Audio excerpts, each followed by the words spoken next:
The Catalina flying boat. Slow, unsung hero of World War II. Flown by courageous Australian and American air crews on long, dangerous missions across the Pacific. She hides by day in one of the secret U.S. Navy cat bases, which the enemy would love to know about. Hunting the Japanese at night, who try to shoot them down in flames. Night and the weather kicks up.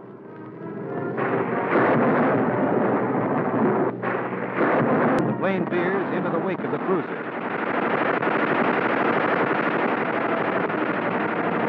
Still strung together with cotton and wood, it was surprisingly effective. Other cats arrive. But so vulnerable.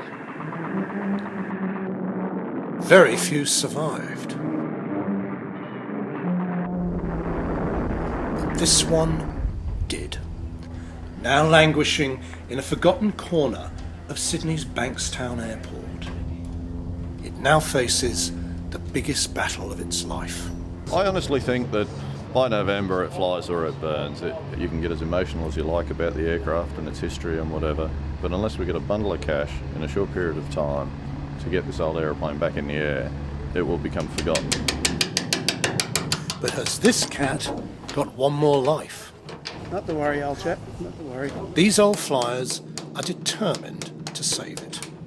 They are the Cat Club, including the last Australian World War II Catalina aircrews, and their families and friends. They have a dream to make it fly. If this could be made to fly again, fantastic, that would be marvellous. I would just break up and cry, I think. It would be marvellous. Philip Dulhunty was an Australian Army intelligence officer in World War II. Philip and aviation enthusiast Neville Kennard found the cat in Portugal, bought it and brought it back. I think I've always been fascinated by the Catalina. It's a very charismatic aircraft. It's an ugly duckling. It's got many drawbacks, but it's got character. Neville died shortly after giving this, his last interview. But his dream was kept alive by the Cat Club as a tribute to the aeroplane they believe saved Australia in the war. The Japanese had destroyed so many Allied airfields across the Pacific, only the waterborne Catalina was left to take to the air. The Japanese bombed all the airports and all the airfields in New Guinea and in Northern Australia, Darwin and Broome.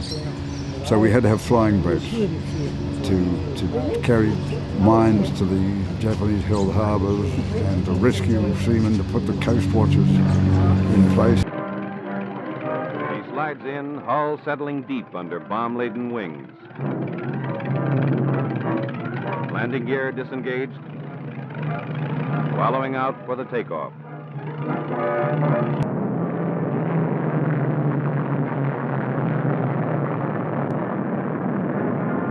We're off. We ended up with about a couple of hundred Catalinas. They were all painted black, dull black, because they flew at night, and they dropped mines in these harbours or outside these harbours, much the same way as the dam busters. The men are driven by more than money. The Cat Club historian is Bob Cleworth. Bob's brother was a Catalina navigator, lost on a night mission at the very end of the war. Restoring the cat brings Bob closer to the brother he lost. And then when we did get the telegram, I was in the back room of the house, and I can remember that when the telegram boy came round to the back door, and my mother got the telegram, and I can still remember the sort of cry of anguish that she got. Didn't come back. How old is the bride? 22. Yep. I've got a photograph of the crew and everything here. An old world hand stitching brought canvas and metal together to form the massive PBY wing. Designed in the 1930s, Catalinas were nearly written off as obsolete before the Second World War began. But it carried the entire fuel load, the key to the success of the PBY design. Cat crews were still throwing bombs out of their open windows as the world lurched into the age of the jet and the atomic bomb. These craftsmen are in a sense as much boat builders as plane makers. If it was complex to do back then, restoring the cat is far more complicated 80 years on.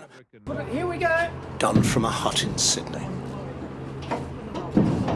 With tons of love and hard work, they kept going. And today, they're trying to fire up her old radial engines.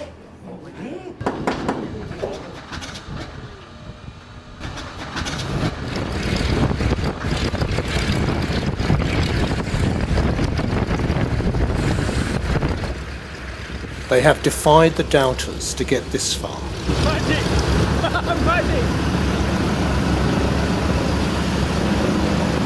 Now, can they defy gravity and fly again?